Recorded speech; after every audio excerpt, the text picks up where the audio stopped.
Hey, this is Phil from As I Lay Dying, and you're watching Profanity TV.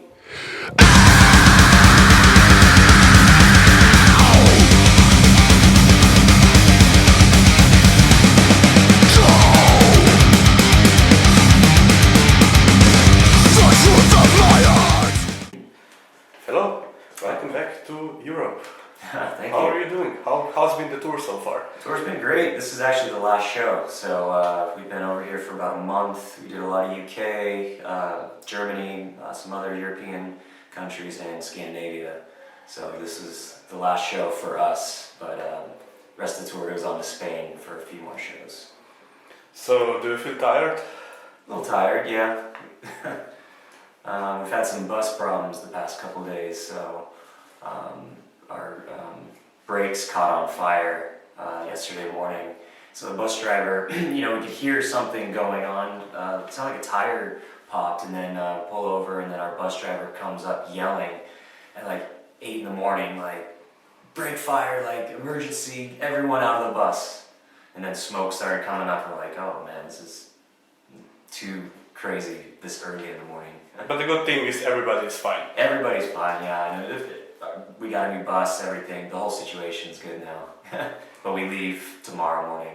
Okay, so the last time you were here in this place, Gasometer, you were on tour with Suicide Silence.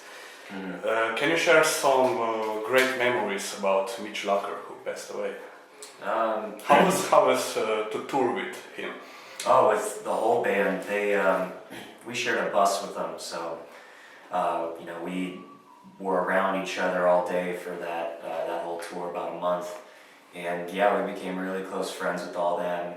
Mitch was just one of the, he just wanted to have a good time. He was never bummed on anything. He would always just be wanting to chill and hang out all day. So.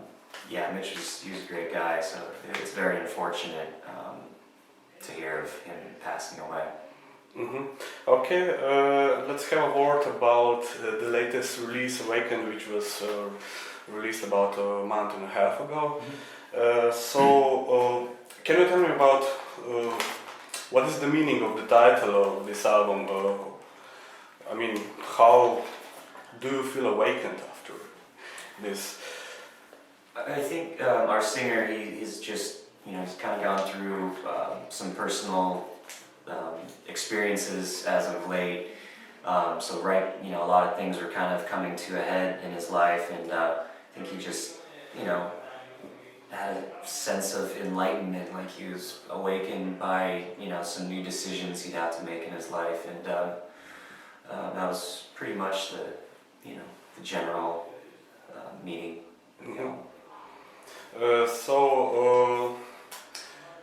For the production of this album, you chose Bill Stevenson, which is more or less known for producing punk rock bands in the past. So it's not like Colin Richardson or Adam Butkiewicz. How come did you choose that guy? It just seemed like it was time to move on to something different. And we are very proud of the albums that we did with Adam from Killswitch, and Adam knows the ins and outs of our genre. He's so involved with it for his own band and for producing other bands, and he's a multi-instrumentalist, which was always great to have in the studio when you're tracking drums. He knows everything about drums, guitars, same thing. He's a great producer for us to work with, but we just wanted to change things up, and we felt that we needed a fresh perspective from someone who understands the genre, but is a little bit more outside of the genre. Because at this point, for our this was our 6th album, we're all kind of familiar with how our sound is, and we just want someone to help make it fresh and just have a different creative and recording process for it. Okay, so you definitely sound fresh in this album. You have full of ideas. So considering all the touring during past years and so on, how did you find time to write actually a good album so quickly? Did you write it on tour already? No, I mean, there's always little riffs, little melody ideas that, just from noodling around during the day, you come up with stuff, but no one started really crafting songs together until after, it was like December, after we finished our tour with Amon Amarth. That was right in time, and then we all got together after, we were sending demos back and forth, and I think, it was a pretty short writing period for us and recording period. So we just had to move fast. We had to, work diligently. And Josh, our bass player, was able to write a few more songs than he did on the previous album. So I think that played a big part of it as well, having another person who could contribute a lot to the songwriting. Okay, so the whole recipe of your music is quite similar to your previous releases, like crushing rhythm sections, trashy guitar riffs with a lot of melodic parts, and like angry vocals from Tim, and then some clean vocals from Josh. So, how do you deal with these negative opinions which are talking about that the whole clean vocals are quite not metal?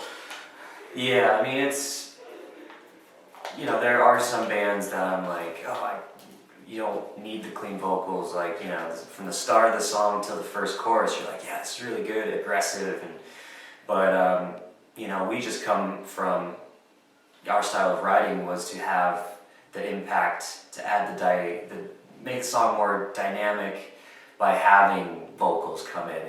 You feel like there's more of a change in the part, like, I guess In Flames would be an obvious, like, influence from the heavy side of things. And, it works for some bands, not for everyone, but, I'm generally more, for our style of music, it could go either way. I'm cool with just screaming if it can still have a lot of impact, but vocals kind of help. If it's a really big melodic part, it just seems like it needs to have that big vocal melody to kind of carry the part, Do you think that clean vocals and catchy choruses attracts female audience? Yeah, it depends how,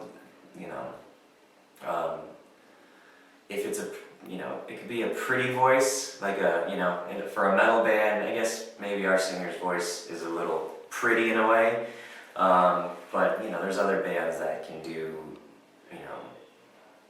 clean vocals that don't sound they're more tough sounding, I guess. I guess Trivium does a pretty good job at doing stuff like that.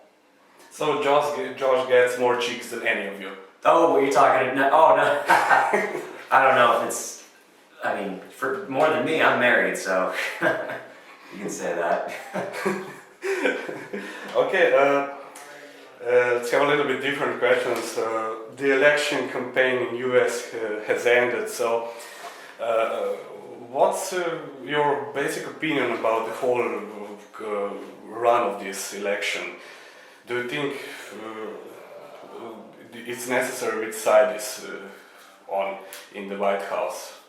I honestly just gave up on caring a while ago, so I didn't really pay attention too much to any of the elections. And there are things that affect me, obviously, but I just don't care.